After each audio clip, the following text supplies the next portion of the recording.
Good morning मित्रों, राधे राधे।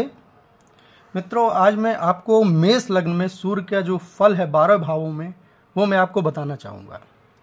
मैं चाहता हूँ कुंडली में आप देखें कि लग्न कैसे देखते हैं। तो सबसे पहले हमारी कुंडली में हम देखते हैं ये जो पहला भाव, पहले भाव में जो ग्रह बैठा होता है, जो जैसे ये नंबर लिखा हुआ 1, तो ये ग्रह का लग्न हुआ। अगर यहाँ 2 होता तो वृष लग्न और यहाँ 3 होता तो मिथुन लग्न, और 1 से स्टार्ट है। तो हम आज मेष लग्न की बात कर रहे हैं। मेष लग्न की कुंडली 1 नंबर से स्टार्ट होती है और 1 लग्न में ये मेष लग्न की कुंडली में सूर्य का जो प्रत्येक भावों में फल है वो मैं आज आपको बताना चाहूँगा।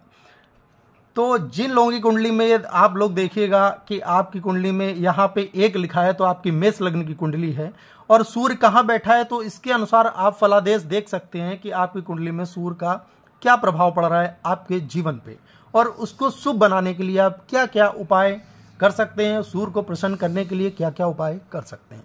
तो आइए देखते हैं पहले भाव में सूर्य का फल। पहले भाव में मेष लग्न में सूर्य, मेष लग्न की कुंडली मंगल मालिक होता है लग्न का, मेष लग्न का स्वामी मंगल है, और सूर्य मंगल में मित्रता होने के कारण सूर्य यहाँ पे उच्च का हो जाता है। सूर्य उच्च का हो जाने के कारण हमारे प्रभाव में वृद्धि करता है, हमारी बुद्धि में वृद्धि करता है, और हमें बहुत स्वाभिमानी बनाता है। हम जीवन में बहुत स्वाभिमान के साथ अपना जीवन अच्छे से निर्वाह करते हैं। अब दूसरे भाव में अगर सूर्य हमारा है तो ये सूर्य जो है अपने शत्रु राशि यानी वृष राशि, शुक्र की राशि में के घर में बैठा हुआ है, जो शत्रु भाव में है, जो हमारे दूसरा भाव हमारा वाणी का भी भाव कहलाता है, धन संचय का भाव होता है। तो इन सब में जो है वो कुछ ना कुछ दिक्कत पैदा करता है, हमारी वाणी का कुछ दोष लगता है, दिक्कत पैदा करता है हमारी। लेकिन हाँ, हमारी आयु, चूंकि ये इसकी 7वीं दृष्टि, सूर्य की 7वीं दृष्टि जो होती है वो अष्टम घर पे पड़ रही होती है, इसलिए हमारी आयु में वृद्धि करता है।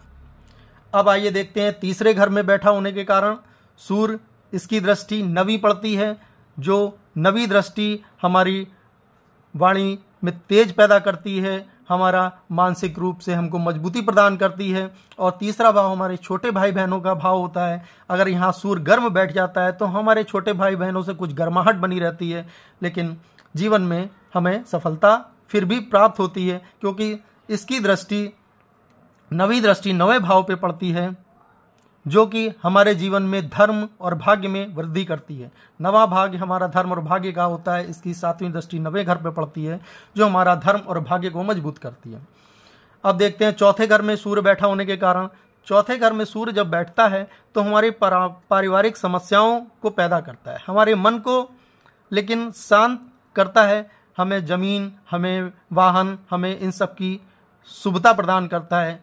चौथे घर में बैठा सूर्य की दृष्टि अपनी 7वीं दृष्टि 10वें घर पे होती है। 10वां घर जो हमारा होता है वो हमारे पिता का घर भाव होता है, घर होता है, उसमें कहीं ना कहीं कुछ हानि पैदा करता है। अब आइए देखते हैं 5वें में। मेष लग्न की कुंडली में सूर्य 5वें घर का स्वामी है। पंचम दृष्टि 5 लिखा हुआ है यहाँ पे। 5वीं राशि सूर्य सिंह की होती है, जिसका स्वामी सूर्य होता है, वो अपने घर में स्वघर का होकर बैठता है, और 5वें घर में बैठा होने के कारण सूर्य हमें ज्ञानी बनाता है, हमारी वाणी में बहुत तेज पैदा करता है, और 5वां घर हमारा संतान का होता है, हमें उच्च तेजस्वी संतान प्राप्ति होती है, वो संतान हमारे जीवन में हमारा नाम रोशन करती है। 6ठे घर में बैठा होने के कारण सूर्य इसके 6ठे घर में बैठता है, तो सूर्य हमको जो है वो हमारी विद्याओं में कुछ समस्या पैदा करता है, छुपे शत्रु से हमें सावधान रहने की जरूरत है, क्योंकि 6ठा भाव हमारा शत्रु भाव होता है, और 6ठे में बैठा होने के कारण सूर्य जो है वो हमको जीवन में कुछ समस्याएं देता है। अब आइए देखते हैं सप्तम भाव। सप्तम भाव में बैठा होने के कारण सूर्य हमारे दाम्पत्य जीवन में, हमारे विवाह में, हमारी व्यापार में, हमारे साझेदारी में कुछ परेशानियां देता है। साझेदारियों में परेशानी देता है, हमारा दाम्पत्य में, विवाह में परेशानी देता है, और इसकी दृष्टि प्रथम भाव पे पड़ती है, 7वीं दृष्टि। तो हमारे प्रथम भाव पे होने के कारण कुछ हड्डियों की समस्याओं, आंखों की कुछ समस्याओं, दिक्कतों से भी हमको ये देता है। अब देखते हैं अष्टम भाव में बैठा हो सूर्य। सूर्य अष्टम भाव में बैठता है तो ये आंखों की समस्याएं देता है, दिमाग की समस्याएं देता है, लेकिन इसकी दृष्टि दूसरे घर को देखती है, इसकी 7वीं दृष्टि दूसरे घर पे पड़ती है, तो दूसरे घर पे दृष्टि पड़ने के कारण ये जो है हमारे धन में, हमारे परिवार में, कुटुंब में कुछ समस्याएं पैदा करता है, कुछ धन की हमारी बर्बादी करता है।